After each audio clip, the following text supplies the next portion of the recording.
I'd like to welcome to the show today Hal Shurtleff. Hal is the director of Camp Constitution. It is an absolutely fantastic summer camp that you can take your kids to. It's family friendly, so moms and dads go along with the kids. But Camp Constitution hosts one of the really interesting libraries. We have the late Samuel Blumenfeld, who is a absolutely fantastic education reformer. Talk a little bit about Sam and how you came to be, Hal, in possession of his library.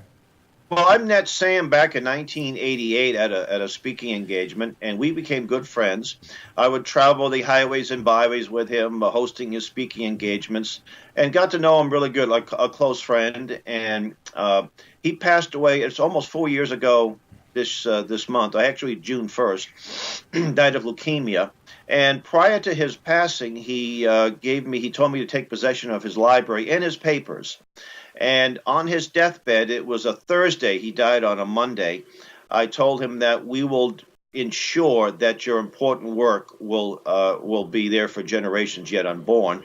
And with it, thanks to a couple of talented people, a man named Mark Affleck from Pennsylvania. He's our camp newspaper editor. We do have a camp newspaper, by the way.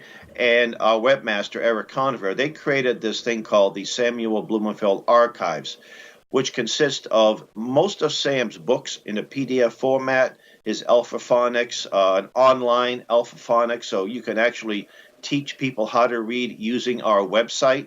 You go to campconstitution.net, and there'll be a drop-down. You'll see the Blumenfeld Archives, and all they ask for is an email address.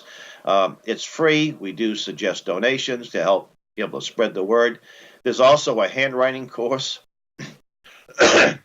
There's a arithmetic course. And Sam used to say about reading, he said, you do not need puppets popping out of trash cans to teach people how to read. And when you see his alphaphonics, in fact, I have something called Phonics for Success, a hard copy here. This was designed, the alphaphonics, it was a workbook format, but he used to teach adults how to read. A lot of adults who were functionally literate. In fact, he was involved with an inner city group in Boston, Massachusetts called the Wait House. We are all in this together, and that's why he designed a smaller format. But you can go to the website. You'll have all 128 lessons in audio and video.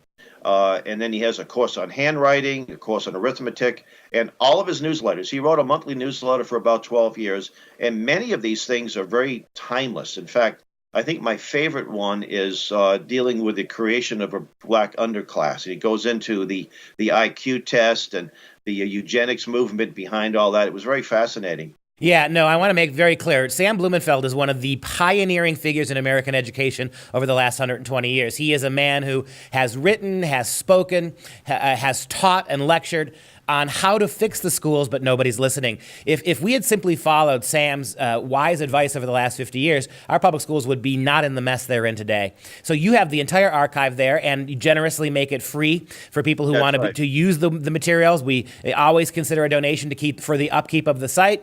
But if you want a really good way to teach your kids how to read, even if your kids are in public schools now and not reading at the grade level, check out the Sam Blumenfeld collection at Camp Constitution. Is that also found at campconstitution.net? That's right. The campconstitution.net, and you'll see the drop down. In addition to this wonderful resources, Sam was he was a very eclectic person.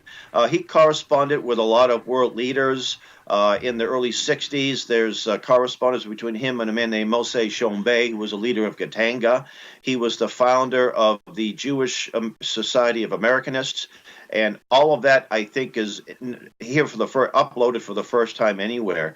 He's also was a American Friends of Algeria, and all that material's up there. So you could spend quite a long time. So homeschoolers, parents, educators, researchers, historians, and you can learn some of Sam's unpublished work, some of his early poetry. He was a World War II veteran, and when you knew Sam, he was kind of a slight man, an intellectual type. I can't imagine him putting a projectile into a howitzer, but he did serve in World War II in March and April of 1945, towards the end of the war, and in northern Italy. And some of his experiences capturing escorting German prisoners of war and such. It's very moving. He was quite a fascinating man.